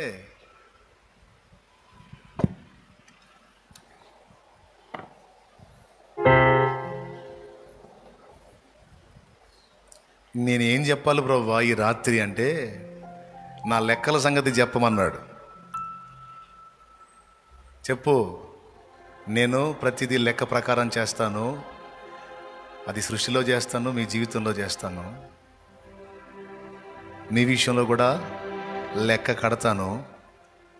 అంతేకాదు, క్లైమాక్స్లో లెక్క అడుగుతాను. సిద్ధపడమని చెప్పు నా బిడ్డలకి. జాగ్రత్తగా ఉండమని చెప్పు. మారు మనసు పొందమని చెప్పు. సరి చూసుకోమని చెప్పు. పట్టించుకోడులే అనుకోవద్దని చెప్పు. నా లేఖనంలో వచనాలను చూపించి చెప్పు. ఈరోజు నీకు అందించాల్సిన వాక్కు నా దేవుని దగ్గర నుండి నాకు దొరికింది. అది ప్రార్థన చేద్దాం. నీతో దేవుడు మాట్లాడాడని నీకు అనిపిస్తే ప్రార్థన చేయి. థ్యాంక్ యూ లార్డ్, నాతో మాట్లాడావు, సిగ్గుపడుతున్నాను, నన్ను క్షమించమని దేవుని పాదాలు పట్టుకుందాం. నువ్వు ఏది చేసినా ఒక పద్ధతి ప్రకారమే చేస్తావు నాయన. ఒక లెక్కను అనుసరించే చేస్తావు తండ్రి. నీకు స్తోత్రం అయ్యా. ఈవేళ నాతో నువ్వు మాట్లాడావయ్యా. నిజమే, నన్ను లెక్క అడుగుతానని చెప్పావు కదయ్యా. నీ గ్రంథంలో లెక్క అడుగుతానని చెప్పావు కదయ్యా. నేను కొన్ని విషయాల్లో లెక్క లేకుండా ప్రవర్తిస్తున్నాను ప్రభువా. ఈరోజు సూటిగా నాతో మాట్లాడావు, దిద్దుకుంటాను తండ్రి. నేను మారు మనసు పొందుతాను, సరి చూసుకుంటాను అయ్యా. నీకు స్తోత్రం అంటూ ప్రార్థన చేద్దాం. అలాగే నా ప్రభువా, నా జీవితం నీ చేతుల్లోకి తీసుకొని క్రమంగా నడిపిస్తున్నావు గనక, ఎప్పుడు నాకు ఏది చేయాలో, ఎప్పుడు నన్ను ఏ స్థితిలో ఉంచాలో, ఎప్పుడు నేను ఆశించినది నాకు దక్కేటట్టు చేయాలో, ఎప్పుడు నా తలనెత్తాలో, ఎప్పుడు నన్ను గణపరచాలో, ఎప్పుడు నన్ను ఏ విధంగా చేయాలో నీకు తెలుసు. నా జీవితంలో నా లెక్కలన్నీ తారుమారు చేయయ్యా. నీ లెక్కలే జరిగించు ప్రభువా. ఎందుకంటే నా అంచనాలన్నీ నన్ను కింద కూర్చోబెట్టేవి నాయన. కానీ నా ఎడల నీకున్న తలంపులు బహు విస్తారమైనవయ్యా. అవి నన్ను ఉన్నత స్థితిలో ఉంచుతాయి తండ్రి. అందుకే నా చిత్తము కాక నా ఎడల, మా ఎడల నీ చిత్తమే సిద్ధించాలి, నీ చిత్తమే నెరవేరాలి, నీ చిత్తమే నెరవేరాలి, నీ చిత్తమే నెరవేరాలి. ఈరోజు నాతో మాట్లాడావు. నా ప్రార్థనల లెక్క కూడా పట్టించుకుంటానని మాట్లాడావు. నిజమే. కొన్నిసార్లు నేను ప్రార్థించిన వెనువెంటనే అనుసరించిన వాడివి, కొన్నిసార్లు విస్తారంగా ప్రార్థన చేసిన తర్వాత జవాబులు ఇచ్చావు. ఈరోజు నాతో మాట్లాడావు స్పష్టంగా. పొద్దున నేను ఏకాంత ప్రార్థనలో కూర్చొని ఎందుకని నేను అడిగినప్పుడు ఇది ఇవ్వలేదు అని అడిగితే, ఇప్పుడు నాతో మాట్లాడుతున్నావు, లెక్క సంపూర్తి కావాలి కుమారుడా అని. Thank you lord. నాతో మాట్లాడినందుకు నీకు వందనాలు. నాతో మాట్లాడావు తండ్రి. చేస్తాను, నేను ప్రార్థన చేస్తాను. ఆ విజ్ఞాపనల లెక్క సంపూర్తి అయ్యేంత వరకు ప్రతి దినము నేను ప్రార్థిస్తా దేవా. నీ చెంతకు నా మనవులు చేరునంతగా నేను మొర్ర పెడతా, చేస్తా, ప్రార్థన చేస్తా, చేస్తా చేస్తా చేస్తా. నన్ను క్షమించు, నాకు అర్థం కాలేదు తండ్రి. ఈరోజు నాకు అర్థమయ్యేటట్టు నువ్వు మాట్లాడావు, నీకు వందనాలు. స్పష్టంగా నాతో మాట్లాడావు. అది నా జీవితానికి సంబంధించిన విషయం, సేవకు సంబంధించిన విషయం, పిల్లలకు సంబంధించిన విషయం, నా విజ్ఞాపనలు నీ దగ్గరకు చేరాల్సిన సంఖ్య ఒకటి ఉంది. దేవా స్తోత్రం దేవా. నీ కృతజ్ఞతలు చెల్లిస్తున్నా. నా బిడ్డలకు కూడా ఈరోజు అనేక మందికి ఈ పాఠం నేర్పాం. అవునయ్యా. దుష్టుడు వారి హృదయాల్లో నాటబడిన ఈ వాక్య బీజాలు ఎత్తుకొని పోకుండా వాడిని యేసు నామములో బంధించి దూరపరుస్తున్నాం. ఆమేన్. నీ బిడ్డలందరిలో ఈ బీజాలు నిలబడాలి, వాక్య బీజాలు నిలబడాలి. అవునయ్యా. అందరి హృదయాలలో అవి పడి మొలకెత్తాలి. ఆమేన్. కొద్ది గొప్ప ప్రార్థన చేసి గొప్ప కార్యాల కోసం ఎదురు చూడటం కాదు. 7 మార్లు ప్రార్థిస్తే గానీ ఏలియా ప్రార్థనకు జవాబు రానట్టు మేము కూడా ప్రార్థన అలా మొండిగా చేయాలి. ఒక క్రొత్త సంగతి మాకు నేర్పినందుకు కృతజ్ఞతలు, వందనాలు, స్తోత్రం. మమ్మల్ని గద్దించినందుకు, హెచ్చరించినందుకు, రాకడ విషయమై మళ్ళొక్కసారి మమ్మల్ని కదిలించినందుకు నీకు వందనాలు చెల్లిస్తున్నాం. నీ ప్రజలకు ఇశ్రాయేలుకు సమాధానం ఉండుగాక. నీ ప్రజయకు ఇశ్రాయేలుకు సమాధానం ఉండుగాక తండ్రి. మీ చిత్త ప్రకారం సమస్తం నడిపిస్తున్నారు కనుక మీకు అడ్డు చెప్ప జాలము తండ్రి. నీ చిత్తమే సిద్ధించుగాక. రాష్ట్ర కేంద్ర గవర్నమెంట్స్ని నీ వశంలోకి తీసుకొని నెక్స్ట్ ఏ పార్టీకి నువ్వు పగ్గాలు ఇవ్వాలనుకున్నావో దానికి ఇవ్వు.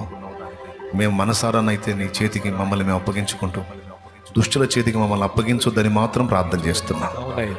అయ్యా, నిన్ను శాసించడం కాదు, అర్థిస్తున్నాం. దుష్టుల చేతికి మమ్మల్ని అప్పగించొద్దు, దుష్టుల చేతికి మమ్మల్ని అప్పగించొద్దు, దుష్టుల చేతికి మమ్మల్ని అప్పగించొద్దు. మా పిల్లల్ని అప్పగించొద్దు, మా బిడ్డలను అప్పగించొద్దు. నీ కాపుదలలో మేము ఉండునట్లు ఆయన ఎవరు పరిపాలన చేస్తే మేము సంపూర్ణ భక్తియు మాన్యతయు కలిగి నెమ్మదిగాను సుఖముగాను బ్రతకగలము. ఆ వ్యక్తులనే రాజులుగా నిలబెట్టు, ఆ వ్యక్తులనే నిలబెట్టు. ఆయన మమ్మల్ని అభ్యంతరపరిచేటువంటి అర్భకుల్ని నిలబెట్టకు. మీ కృపను వేడుకుంటున్నాం, సహాయం వచ్చింది. ఇక్కడ నిలిచినటువంటి బిడ్డలు ఎవరు ఏ విధమైన శ్రమలో, కలతలో, కన్నీళ్లలో, బాధల్లో, నిరాశలో, నిస్పృహలో వచ్చారు, తమ విషయమై, తమ బిడ్డల విషయమై, తమ ఇంటి వారి విషయమై, తమ సేవ విషయమై ఎన్ని రకాల కలతల్లో వచ్చారో వారందరికీ నీ కృప సమాధానము ఉండుగాక. వారికి నీ జవాబు యేసు నామమున లభించుగాక. వారిని ఆదరించినందుకు వందనాలు. నీ తలంపుల ప్రకారం నేను చేస్తే నీకు కొంచెమే మేలు, కానీ నా తలంపుల ప్రకారం చేస్తే అది విస్తారమైన మేలు అని పాఠాన్ని నేర్పినందుకు వందనాలు. మా బిడ్డను ధైర్యపరిచినందుకు స్తోత్రం. దీవించి కొంత సమయం బిడ్డలందరూ ప్రార్థనలో గడపని ఇష్టపడుచుండగా వారితో మాట్లాడి వారిని ప్రోత్సహించి ఇక ఇది మొదలుకొని లెక్క యొప్పగింపవలసిన వారమై ఉన్నామని ఎరిగిన వారై ప్రతి ఒక్కరూ జాగ్రత్తగా బ్రతకడానికి సహాయం చేయమని మమ్మల్ని అందరినీ మీ చేతికి అప్పగిస్తూ యేసు నామములో ప్రార్థిస్తున్నాం తండ్రి. లైవ్ ద్వారా, జూమ్ ద్వారా కూడా అందుబాటులో ఉండి ఆన్లైన్ లో ఏకీభవించిన వారి హృదయంలో కూడా ఈ సంగతులు నాటి వారిని సహా జాగ్రత్తగా నడిపించండి. యేసు నామములో వేడుచున్నాం తండ్రి. ఆమేన్. ప్రభునందు ప్రియులారా, నేను ముగిస్తాను. ముందు ప్రార్థనలు చేశారా? విజ్ఞాపనలు చేశారా? రైట్. అనేక సంగతుల గురించి మనం ప్రార్థించాం. ఇప్పుడు కూడా మళ్ళీ ఒక్కసారి దేశం కోసం చేశాం. ఇక మిమ్మల్ని ఎక్కువ యాతన పెట్టను. ఇప్పుడు నేను మీకు ఫ్రీ ఇస్తా. ఎందుకంటే ఇప్పటిదాకా ప్రసంగం చేసి వాక్యం చెప్పున్నాను నేను. అవి మీరు కూర్చొని కొంచెం ఆలోచన చేయాలి. ప్రార్థనల గురించి కొన్ని చెప్పాను, మన లైఫ్లో ఎదురయ్యే శోధనల గురించి కొన్ని చెప్పాను, ఫ్యూచర్లో ఏం జరగబోతుందో కొన్ని చెప్పాను. 3, 4వది మనలో ఉన్న లోపాలను బట్టి ఎట్లా అడుగుతాడో కూడా చెప్పాను. ఈ 4 కొంచెం మీరు కూర్చొని ఆలోచన చేసుకోవాలి. కోట అయిపోగానే పరిగెత్తకూడదు. కొంతమందికి ఆమెన్ అనగానే పరిగెత్తనే ఉంటారు. దయచేసి అలాంటి పని చేయొద్దు. కూర్చోండి, కాస్త పరిగెత్తవాకండి, కాస్త నిదానంగా కూర్చోండి, ఆలోచించండి. దైవజనుడి ద్వారా దేవుడు ఏం మాట్లాడాడు ఈరోజు నాతో, ఫలానా విషయం నాకు అందింది, పాయింటే అది, నేను మిస్ అయ్యాను, నేను సరి చేసుకోవాలి, ఈ విషయంలో నా తప్పులు ఉన్నాయి, దిద్దుకోవాలి. నేను కాస్త కూర్చొని అట్లా ఆలోచించుకొని, చదువు వస్తే కాస్త పెన్నుతో రాసుకొని, చదువు లేకపోతే వాటిని హృదయంలో మననం చేసుకొని ఇంటికి వెళ్ళండి. ఇంటికి వెళ్ళిన తర్వాత కూడా ఇంటికాడ క్రైస్తవులు ఎవరైనా దేవుని ఎరిగిన బిడ్డలు ఉంటే వాళ్ళతో ఈ వాక్యాన్ని పంచుకోండి, డిస్కషన్ చేయండి. ఈరోజు రాత్రి శాలేమన్న ఈ విషయాలు మాతో దేవుని ఆత్మ ద్వారా మాట్లాడాడు. మన ప్రార్థనలు కూడా ఒక లెక్క ఉంటుందట. ఏలియా ప్రార్థన 7 మార్లు చేరితే కానీ దేవుడు ఆన్సర్ ఇవ్వనట్టు మన విజ్ఞాపనల లెక్క కూడా దేవుని ఎదుట ఉంటుందట. కొన్ని కార్యాల విషయంలో అలా మన నుంచి ప్రార్థన అనేక పర్యాయాలు దేవుడు ఆశిస్తాడట. ఈ సంగతి అన్న మాట్లాడాడని ఇతరులతో నువ్వు డిస్కషన్ చేయాలి. అలాగే భవిష్యత్తు ఇలా జరగబోతుంది, దేవుడు మన జీవితాలు అనుమతించేవి ఆయన లైఫ్లో నుంచే చెప్పాడు. నా చదువు కంటిన్యూ అయితే నేను ఒక ఉద్యోగస్తుడు అయ్యేవాడిని, కానీ దేవుడు జోక్యం చేసుకుని దాన్ని గండిగొట్టినందున సేవకుండా అయ్యాను. నేను ఒకనాడు ఏడ్చింది నాకు లాభంగా మారింది, దుఃఖం నాకు సంతోషంగా మారిందని అన్న తన లైఫ్ గురించి మాట్లాడాడు అని ఈ సంభాషణ అంతా కూడా నువ్వు ఇతరులతో డిస్కషన్ చేసినప్పుడు ఇది నీ మైండ్లో ఫీడ్ అవుతుంది. అందుకే ఇతరులతో మాట్లాడాలి, అప్పుడు మన మనసులో అది నాటబడిద్ది. ఇలాంటి అలవాటు నేర్చుకోండి. కూటం అయిపోగా నీకు పత్తా లేకుండా పారిపోవటం కాదు, కూర్చోవాలి. నేను బాగునండి, నేను చర్చి విశ్వాసిగా ఉన్నప్పుడు చర్చికి వెళ్ళినప్పుడు నేను కూటం అయిపోగానే బైబిల్ తీసి పరుగు నేను బాను కూర్చుంటా. కాసేపు నాతో దేవుడు మాట్లాడాడు అనుకో, ఆ మాటలు ఆలోచన చేస్తా, ఏడ్చుకుంటా, కన్నీరు గార్చి, దేవా నాతో మాట్లాడవుతాండి ఈరోజు, నీకు స్తోత్రం అని ఆయన పాదాల దగ్గర కాసేపు కూర్చొని కాసేపు తృప్తి కలిగిందా కూర్చొని వెళ్తా. నేర్చుకోండి. నేను ఫైనల్ బ్లెస్సింగ్ ఇచ్చేస్తాను, ముగిస్తాను. అయిపోయిన తర్వాత కాసేపు కూర్చొని ఆలోచన చేసుకొని చాయ్ తాగితే తాగి, చాయ్ ఉందిగా టీ తాగేసేయండి, ప్రశాంతంగా నిదానంగా చిన్నగా జాగ్రత్తగా బయలుదేరండి. ఎందుకంటే 9 కల్లా స్టార్ట్ చేశాను కదా, 1 కల్లాగా క్లోజ్ చేసేస్తాను. 9కి స్టార్ట్ చేశారా? రైట్. పాట ముందు నేను చెప్పింది గుర్తుపెట్టుకున్నాయా, లేకపోతే ఇంత కష్టం అంతా బుస్ అయింది. అందుకని రైట్. ఫస్ట్ మీకోసం ప్రేయర్ చేస్తాను. ఎంతమంది హ్యాపీగా ఉన్నారు? చెప్పిన విషయాలు ఎంతమందికి అర్థమైనాయి? ఇప్పుడే నిద్ర ఎంతమంది లేచారు? రైట్. పరిశుద్ధ తండ్రి నీకు వందనాలు. మా బిడ్డలందరి కోసం మళ్ళీ ఒక్కసారి ప్రార్థన చేస్తున్నాను. మా బిడ్డలందరినీ ఒకసారి లెక్కలను గురించి హెచ్చరిక చేశావు. ప్రతిదీనైనా నువ్వు ఎలా పట్టించుకుంటావో నేర్పావు. వాక్యం విన్నప్పుడు దాన్ని ఎలాగ పాయింట్స్ వైజ్గా డివైడ్ చేసుకొని గుర్తుపెట్టుకోవాలనేది కూడా ఇప్పుడు నేర్పాను. బిడ్డలందరి హృదయాల్లో విన్న నాటండి దేవా.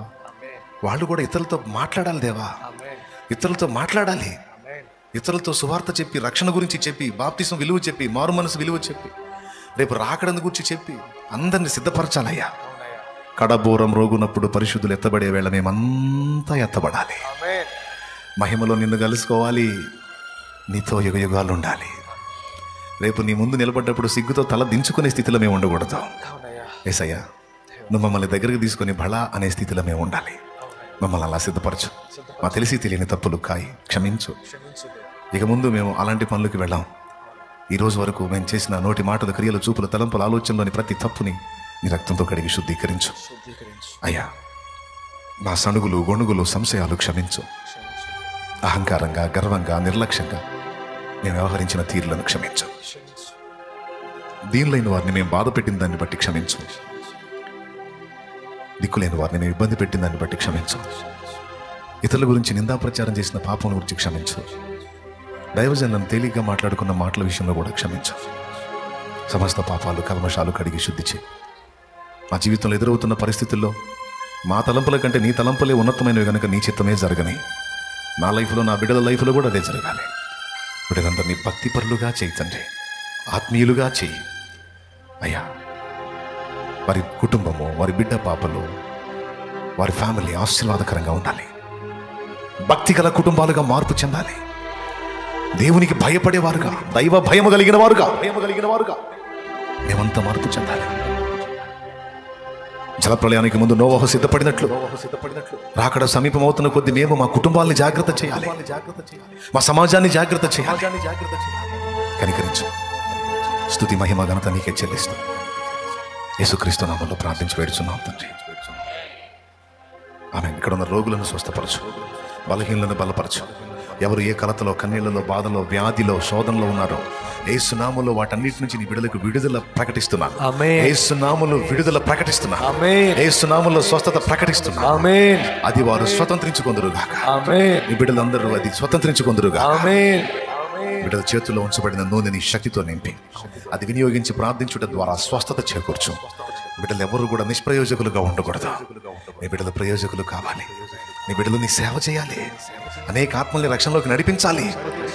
మా రోజులు ఎప్పుడు ముగుస్తాయో తెలియదు గనక ప్రతి రోజులో కొంత సమయమైన సేవ చేయాలి, నీ పని చేయాలి, నీ చిత్తము నెరవేర్చాలి.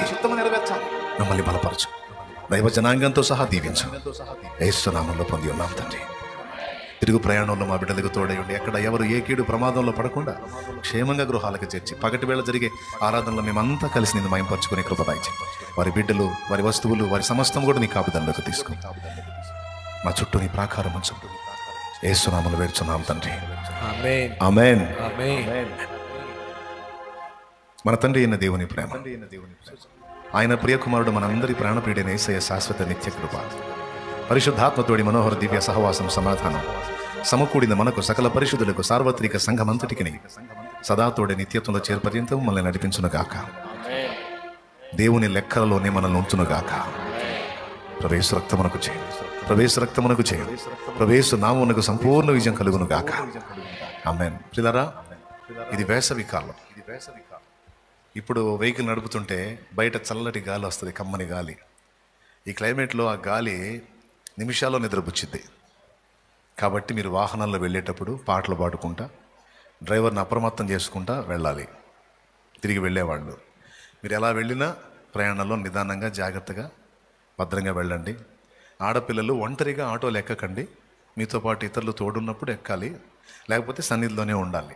ఒంటరిగా మాత్రం ఆడపిల్లలు ఆటోలు ఎక్కకండి. మీ వస్తువులు, పిల్లలు, సెల్లులు ఎక్సెట్రా మొత్తం మీకు మీ జాగ్రత్తగా అప్పచెప్తున్నా. వాక్యం విన్నారు, కాస్త మీకు ఏదైనా ఇబ్బందిగా ఉంటే పోయి ఛాయ్ తాగి కార్యక్రమాలు ఏమంటే చూసుకొని కొంచెం సమయం అట్లా కూర్చొని దేవుడు అసలు ఈరోజు నాతో ఏం మాట్లాడాడని అట్లా ఈ అలవాటు చేసుకోండి. ఇది మంచి అలవాటు. నేను ఇప్పుడు చెప్పి వెళ్తాను, నేను కనపడను, నేను చూడను, కానీ ఆయన గమనిస్తాడు. మీ ఇష్టం, చెప్పాలి కదా, అందుకని చెప్పాను. రైట్. ఇంకేమైనా ఉన్నాయా ప్రకటనలో?